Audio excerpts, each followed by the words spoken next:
Hello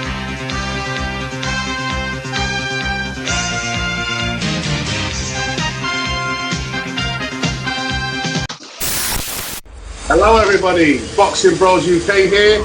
I am his Chris. This is my co-host Andrew, the Boxing Brain. And today's topic is... Hey, Javante, knock knock. You've been on that all week.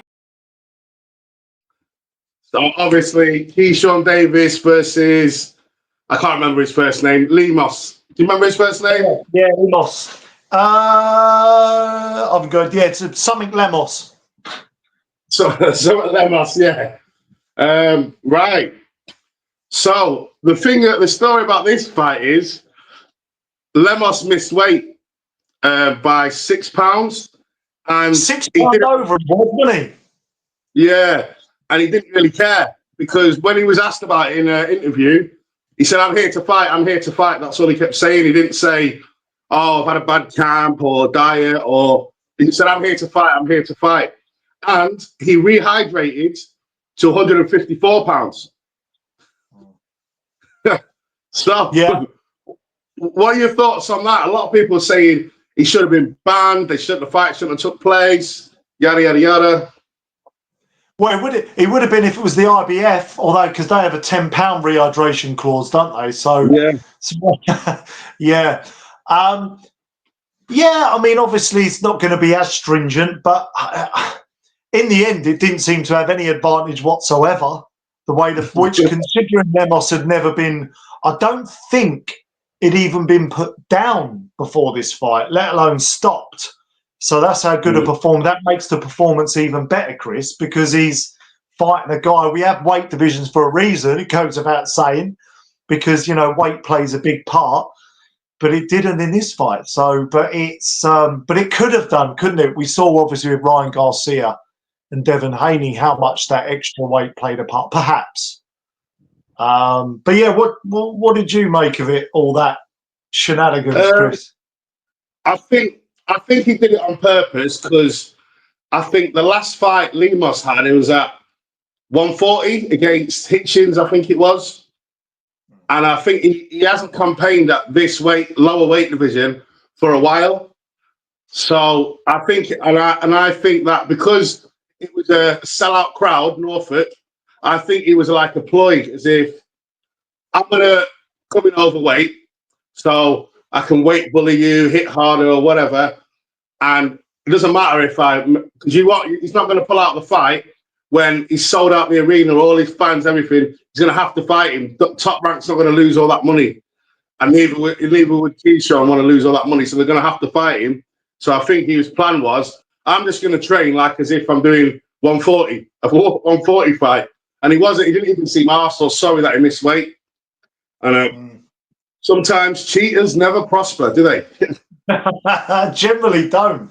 But there were some interesting things that were in this fight, weren't there? Again, we saw a little bit like with the Mutazaliev Tim Tszyu fight. I think I've pronounced that right. Because Eastern Europeans, with their names, Murtazaliev or something like that. Bloody hell, that's the hardest part of being a boxing analyst. I tell you, trying to spell and remember everyone's blood names. Jesus Christ. But we saw there, didn't we? Tim Tszyu, fighting instinct, good heart, showing a good heart and chin, all the rest of it. Kept getting up too quick. I always did that. I wanted to touch on this because I do find this. He had how many fights had he had before this? I think he had some. Yeah, he had 29 fights before this, Lemos, in the pro game. Not to mention his whatever amateur career he had before. I never understand this, Chris. Why do clearly experienced fighters, Tim Tszyu's been around for quite a while now in the pro game, Lemos have been around a while. Why are they trying to bounce back up after a couple of seconds and not take that bit of time to get that oxygen back in the lungs, maybe go over the game plan again in there? If I was a corner, I'd be screaming at him, wait a few seconds, take your time, kept bounce, because that surely, Chris, is ego and pride and how they want to appear to the crowd. Is it? Or do you know what I mean? Or have you got 100%?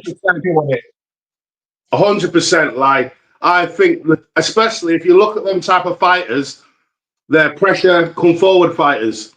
So they'd rather be known for, I'm going to go out on my shield rather than being a bit tactical. Like, if I'm getting overwhelmed, I'm going to take a knee, calm down, reassess, get through the round. Like, they're thinking, no, they want to look hard, they want to look tough.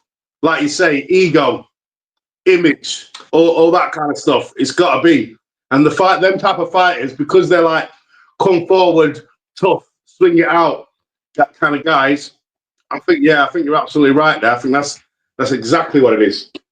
It's just something I wanted to touch on in this video, and just as a conversation in general, because we're uploading again later with a Boots fight. But we saw with Chikadzian, who, by the way, I thought he put on another good performance, sort of took it to Boots a little bit, was coming forward and was having a bit of a fight with him at times. And when he did get dropped and took a knee, he used all of that 10 seconds to regroup. I think it was a part standing count as well, to be fair, actually. I might have that a little bit wrong. But again, those 10 seconds, you know, at elite level boxing, 8-9 seconds could be the difference between getting through the rest of the round and recovering. You're jumping up after 2 seconds, your feet aren't underneath you yet, right? Yeah, you end up going down again, then you're in all sorts of trouble. So I just find it bizarre when fighters do that. It's weird. Yeah. It is weird. I think it's definitely ego. Onto the fight. Yeah. KEYSHAWN Davies. Wow. I know it was only 2 rounds, but his punch selection, his punch selection, his movement, his defense was absolutely on point. Like, it was making him miss, making him pay. First knockdown was a pull counter, pulled back, he swung. So as he's as he's bringing his hand back, bang, a right hook, right hand, put him down, and then maybe that Lemos tried to get up so quick because he didn't see that punch coming. So he's just like, oh, but it was. I think he could have got stopped after the second knockdown. To be honest, I don't think he should have let him. You know, because he fell over and then he stood up and fell over again. I think he should have should have waved it off then.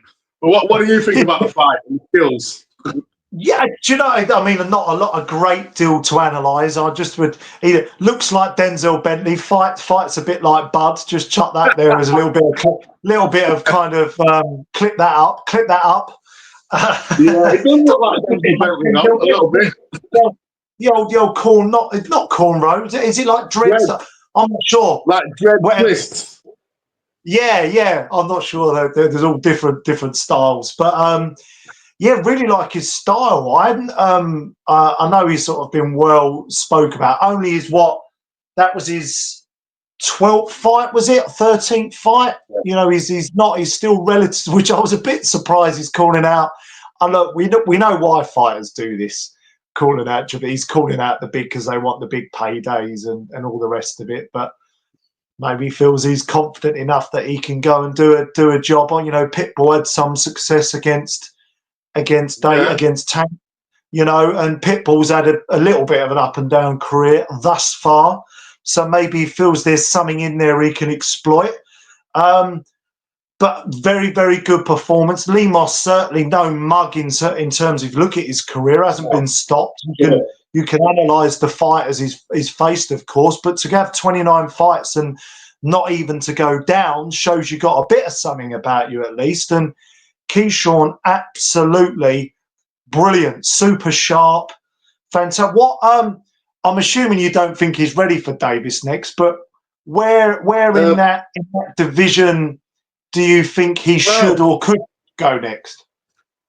This is the thing, yeah. After the fight, I was very confused, yeah, because there's an interview with a post-fight interview, and the commentator says this was sort of a title eliminator. I've never known a world title eliminator that's a 10-rounder. Like, I don't get it. Have you ever known it? Sort of a title eliminator. Yeah, what's all that about? Yeah, because we got that in the thumbnail, didn't we? We've got to use that in the thumbnail. If that was that what they actually said? That's what he actually said. The commentator, he went, "Well, this is sort of a title eliminator," and KEYSHAWN Davies says, "It wants world titles next. So apparently, it's an eliminator, but not a final eliminator. For let me try and get the guy's name. What's he called? Down.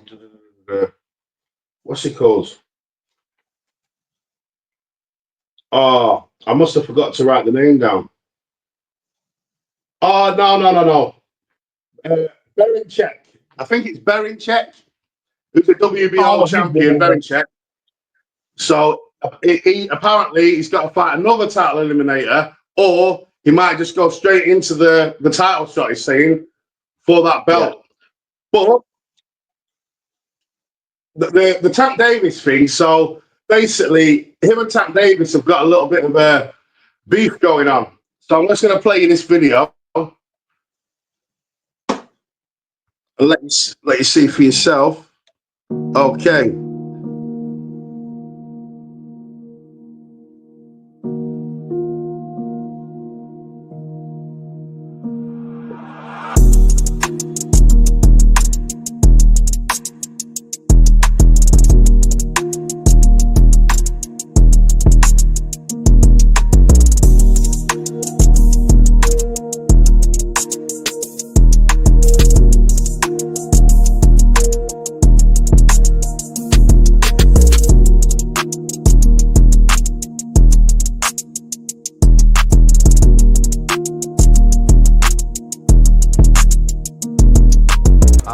Tank did a response to the interview.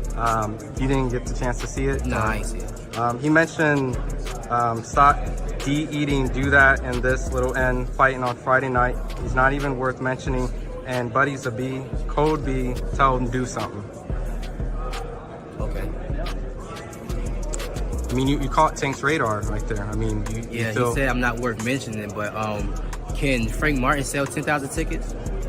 Can Lamont Roach sell 10,000 tickets? A lot of This is the next we one. got something to say, but let's fight. I'm a B word though, nigga. Let's fight. My last question in regards of all this is, your brothers are all going to be on the card, including Troy Isley. I mean, it's a stat card. Time out. Was he selling 10,000 tickets at 11-0? But I'm not worth mentioning. Like, what are you talking about, bro? Make it make sense. Let's fight, bro. It's getting there. Let's fight, bro. 2025. Let's do it. Do you think that the promotion side? I mean, I know that originally they were trying to make the Lomachenko and Tank fight. Maybe we'll see what Tank want to do. You know, he light skinned, so he a little soft. He over there with the Devin Haney. Like I don't know what he want to do right now. I can't explain it. But he's saying everything but let's fight. And I love that saying about boxing when they bring that up. They say everything but let's fight. He's one of the ones that's saying everything but let's fight. So yeah, what do you make of that, Andrew? Well, I mean, there was a couple of names that I would prefer. I mean, if I was, look, I understand why he wants a Davies fight. My concern for him would be this still an early part. Look, I'm not questioning the talent at all, but we got to be a bit careful moving them on a bit too quick. You know, I mean, many people think Tank is the real deal. I'd like to see a bit more from him. But what about someone like a Sandor Martin? Don't seem to get a fight in that division, right? He's a wily old campaigner. He'd be a good guy to have on your record. Or Devin Haney, come on, let's get you back in the ring with someone who's had 12, 13 and 0 that ain't had it stuck on them a little bit yet. That wouldn't be a bad little comeback fight for Devin Haney, just chucking that out there. I don't know. There's other fights in that division that I would, if I was representing him, that I would maybe encourage him to have a look at first. Because if he jumps in there with Davis, if David bites on that, if Tank Davis bites on that and says, actually, I'm going to give you a shot, and then tears through KEYSHAWN Davies, his career is lost a little bit of its luster, isn't it? So that's kind of my general overview with all of that, Chris. Yeah. But I'd like to hear your kind of pushback on it. I think he is good enough to potentially beat Davis, but like you say, he needs to have some more fights. I don't think he can go in there. Yeah, he needs. I think. Well, first of all, how about a 12 rounder for a start? That, That wouldn't go amiss. yeah, and like you say, Haley, Championship Sandor rounds. Martin, Sandor Martin. Who did Tank Davis fight last? Who Oh, really boxed his head up? he fought Frank Martin, and then that the other guy. Well, those were his last two fights. Were Frank Martin and the other guy, who are not. Well, who did he fight? Was it Frank Martin that he fought last? It was either Frank Martin. He either fought Frank Martin last or second to last. I think it was someone else after that. There was one fight, yeah, where I think it was Frank Martin that he was he was winning rounds and really boxing Davis' head off before Davis figured him out and knocked him out. I think it was Frank Martin. I'm pretty sure he should fight Frank Martin, and he should do a better job than Tank Davis. A little bit of a measure, like, okay, he's not going to box my head off, and I'm going to stop him quicker. Make it a 12 rounder, fight him, then go for a world title for the WBO, and then do a unification with Tank, or fight Tank straight away. I think he only needs one more fight, 12 rounder against someone good, or maybe two. With you. I mean, I'd like to see Tank against Loma, which probably never happened, but that's what I'd like to see. Tank v Loma. I'd like to see. That's not a bad shout, Frank Martin. Frank Martin or Sandor. Sandor Martin's really avoided. I don't really understand why. He's a wily kind of guy. Not got a great deal of knockouts on his record, but he's an experienced guy. But something like that, Frank Martin, like you say, to sort of, okay, look, I've done a better job than you. Then go and maybe win a belt, as you say, unify. Let's build this fight a bit more. All right, maybe I've got my promoter head on now. I don't wish to be already, Tom. But let's build this fight. I don't particularly want to see KEYSHAWN Davies fighting Tank now. It's a bit early, isn't it? It's far too early. Yeah. He needs to fight a few more 12 rounders. I'd say maybe two more fights. Do Sandor Martin and Frank Martin. Fight the Martins. There we go. That's the video. That's the video. Fight not the two Ronnies, the two Martins. the two Martins. Yeah, so that's it from KEYSHAWN. Fight the two Martins. Brilliant. Fight the two Martins. But he's an incredible talent. Really good performance. Too early to be fighting Tank Davis. I believe. One or two more fights and he'll be ready. And I think that he beat Tank, because where Tank's not been fighting, like keep sharpening his tools and not been fighting anybody credible really for years, since Garcia really, he hasn't fought anyone on his level or close. I think where KEYSHAWN's young and hungry, he's got great movement, he's got good power. So even if he like ring IQ. If he can outbox Tank for 12 rounds and not get hit, I think he can do that. He's smart enough, he's young enough and hungry enough to do that and land his own shots. But Tank does it hard, and he always finds a way, and he always knocks them out. Yeah, a bit like Wilder, but he's got actual boxing skills. We're outside of Pitbull Cruz, Ryan Garcia. I'm trying to sort of go through his fights. Where has he really kind of had his skills put to the test outside of that? Right, Frank Martin's no mug, right? I know that. Outside of those two, who else was it? I feel like I'm missing someone on his record. Was there any? Because outside of those two, I'm trying to think where he really. I think he was Gamboa, but Gamboa. Oh yeah. But he was there as well. He wasn't in his prime. So that's my one concern with it. Again, perhaps I'm overthinking it, but my one concern is a little bit. It's another one of these slightly padded records, if I may play devil's advocate for a little while. You look at the guys in that division, all right, again, the Sandor Martins, maybe that's somebody, I don't know. But you look at kind of, obviously Devin Haney out there, the Lomachenko fight, all of those kind of guys, right? Like what he's not even going there with any of them, is he? Teofimo, Teofimo, even a Camp. I know Cambosis is kind of had. He's not had the greatest last few years, but you know, even someone like that, like someone in it who's going to really kind of have a right going now. Come to win. Yeah, with a bit of ambition. Yeah, I don't know, man. I'd like to see him face a bit more adversity, Tank Davies, but I know this video is not about him. But anyway, yeah. Yeah, well, that's the frustration with Tank. Why people are starting to hate on him, because, like, his fight that he's got coming now, dog shit. No one wants to see it. He always avoids. He always ducks the fights. Jack Carroll, get Jack Carroll in there. Jack Carroll, get him in there. Yeah. I'd love to see him fight Jack Carroll. Get him in there. Box his head off. But that's jab his head off. I'll get hate for saying that. KEYSHAWN Davies. Boxing Bros UK. Like and subscribe. Please.